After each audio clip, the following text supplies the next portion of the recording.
안녕하셨습니까? 진짜 나라 꼬라지가 이래도 되는 겁니까? 촛불 정권 문학질은 사학성이 세계 최고라는 것입니다. 365일 눈만 뜨면 과거를 덜추고 반대를 때려잡고 태극기 세력을 횃불로 불태워버린다는 극악함이 치를 떨게 합니다. 도대체 7년이 넘도록 온통 세월호만 물고 늘어져도 도대체 어쩌자는 것인지 그저 참담하고 통탄을 금할 수 없습니다. 촛불 정권 문악질에 촉구합니다. 지난 대선의 드루킹과 주택공사의 투기 의혹, 오거돈, 박원순 성폭행, 특급 도입하여 그 정체가 밝혀질 때까지 10년이고 100년이고 그 모든 것을 국민들에게 소상히 밝힐 것을 강력히 촉구하는 바이다.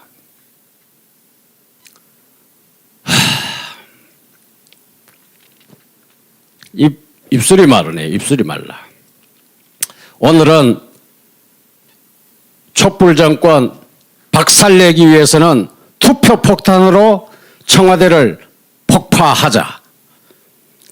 민주당의 세금 폭탄도 투표 사드로 무용지물 만들고 여의도 민주당사도 해체하자.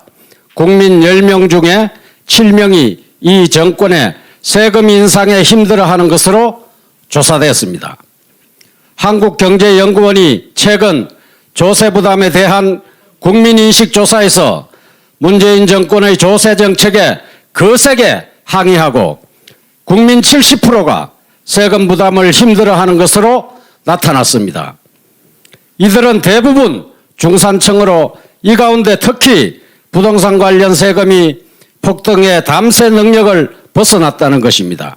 또한 봉급 생활자의 소득세 누진율을 높여 셀러리맨의 유리지갑도 털어가고 있습니다. 주택사회주의를 통해 독재를 하려는 이 정권의 부동산 정책에 대한 조세 저항입니다. 보선의 국민심판도 조세 저항이라고 보면 됩니다.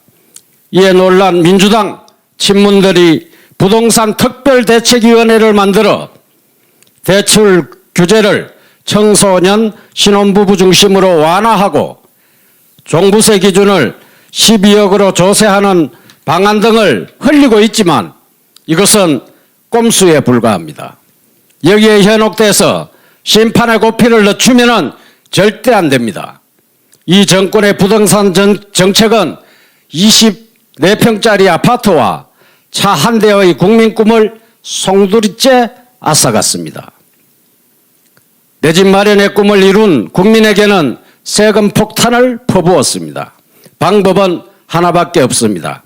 내년 대선 투표 폭탄으로 무장의 청와대와 민주당사를 폭파하는 길이 바로 그것입니다.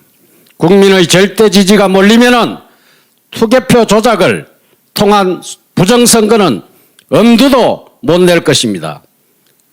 투표 폭탄은 도랑치고 가재 잡고 일석이조가 아닌 대한민국을 구하는 일일 수만조가 될 것입니다. 지금부터 막강한 화력을 가진 투표 폭탄 제조에 매진합시다. 김종인 그만두면 내년 대선 필망입니다. 김종인 제거에 국민 여론 결집해야 합니다. 3살 아이 수준도 이러지는 않습니다. 안전자리에 똥 싸고 뭉개는 일탈이 다반사입니다. 어떤 자가 보수 야당의 비대위원장으로 불렀는지 오자마자 막말 제명으로 선거판을 뒤흔들어 총선 망치게 한 것이 김종인입니다. 김종인 꼬라지가 미워서 미래통합당 후보 안 찍은 사람 한둘이 아닙니다. 서울시장 오세훈 압승의 주인공이 마치 자기인 양 포장하며 나대는 꼬라지가 역겹다 못해서 토악질이 납니다. 이번 보선은 김종인 때문에 압승한 것이 아닙니다. 국민 다수가 부동산 세금, LH 사건, 백신 방역 실패 등에 등을 돌려서 문재인을 심판한 것이지 김종인이 오세훈을 단일 후보로 만든 것이 아닙니다. 보선 승리는 시국의 흐름이 가져다 준 것일 뿐입니다. 이름에도 이를 마치 자기 공으로 치부하고 나가서 아사리판이라고 당을 흔들더니 당대표 선출에 똥물을 뿌리고 나섰습니다. 주호영이 대표가 되면 자신의 킹메이커 역할에 장애가 되기에 이를 막기 위해서 당의 분열을 획책하고 있는 것입니다. 80노인의 치매치고는 중증 치매 아닌가요? 더욱 노예한 것은 윤석열을 향해 노골적인 주파를 연발하는 점입니다. 왜 세수를 김종인 같은 때 묻은 헌독에 담으려 합니까? 국힘을 떠난 것도 윤석열을 별로 칭할 때 알아봤습니다.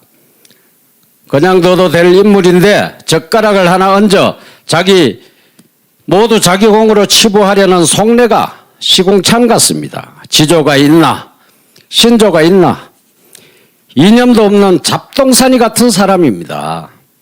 노태우 시절 수억의 뇌물을 받고 실형을 살았는가 하면은 여기저기 기웃거리며 빌부터 비례로 5번이나 국회의원을 지내면서 호의호식 호가호위한 사람이 바로 김종인입니다.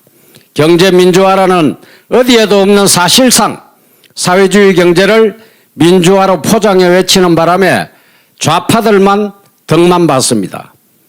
문재인을 대통령 만들어 나라를 결단내게 한 사람도 사실상 김종인입니다.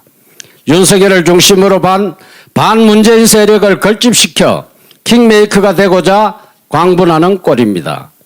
꿈 깨라. 윤석열이 때묻은 정치인이 아닙니다. 공연히 대선 전열에 분파로 분탕질하면 그야말로 골로 가는 수가 있습니다.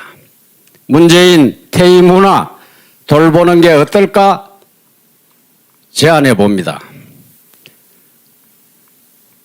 정의용 외교부 장관이 북에 놓은 지약 먹은 듯합니다. 정의용이 국회에서 한 답변이 실로 어이가 없습니다. 휴전선 비무장지대에서의 인민군 총격 사건에 대해서 질의를 받은 정의용은 북의 절제된 행동이고 사소한 일이라고 답했습니다. 서울 한복판에 핵이라도 투하하라는 말입니까? 이런 놈한테 외교를 맡겼으니 김여정이 대한민국점은 안중에도 없는 것입니다. 안 듣고 못 보면 모르나 듣고 보니 단칼에 가지를 배워야겠다는 충동이 가슴을 뛰게 합니다.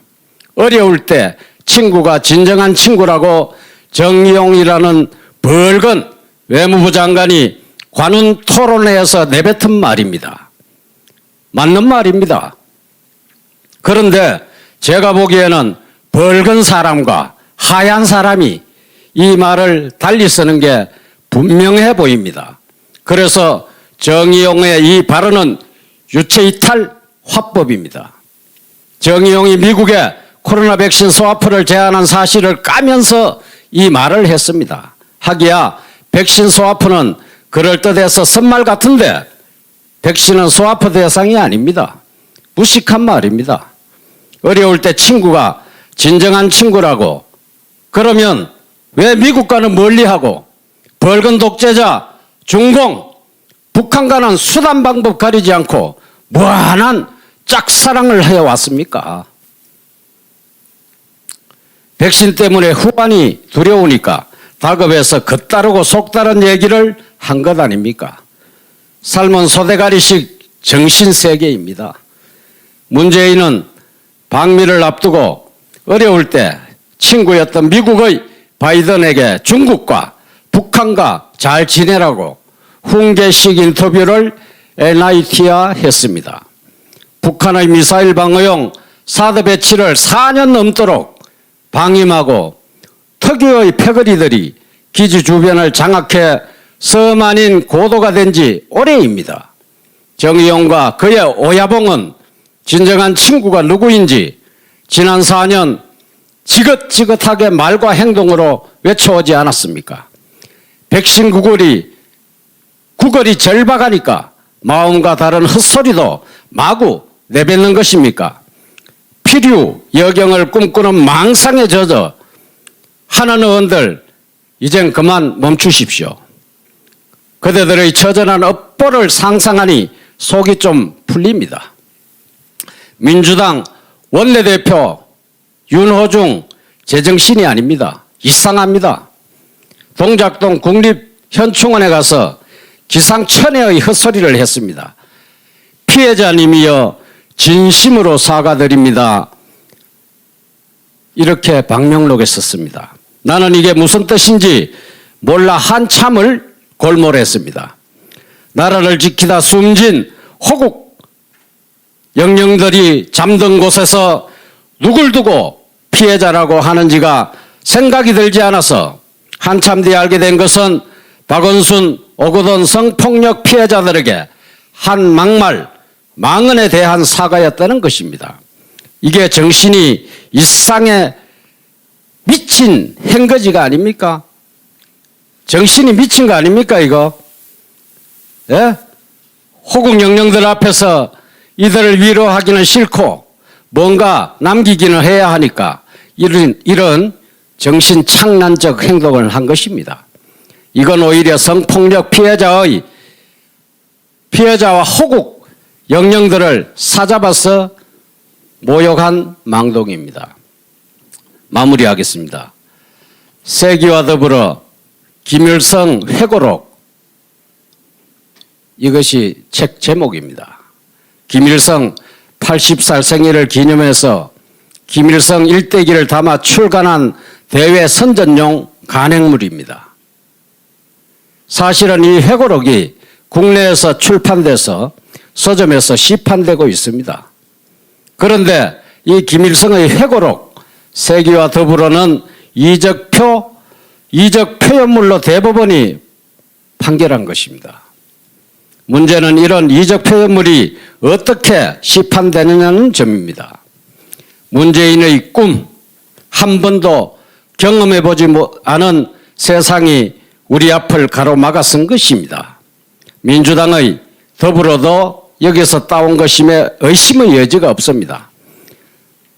국민 여러분, 판을 갈아엎어야 됩니다. 갚지 않으면 모두가 힘들고 괴롭습니다. 판을 갈아엎어 근원을 도려내지 않고는 이 땅의 체제 전복, 잡초는 결국 금수강산을 삼키게 될 것입니다. 대불총 호국성군 단장 응천합장 감사합니다.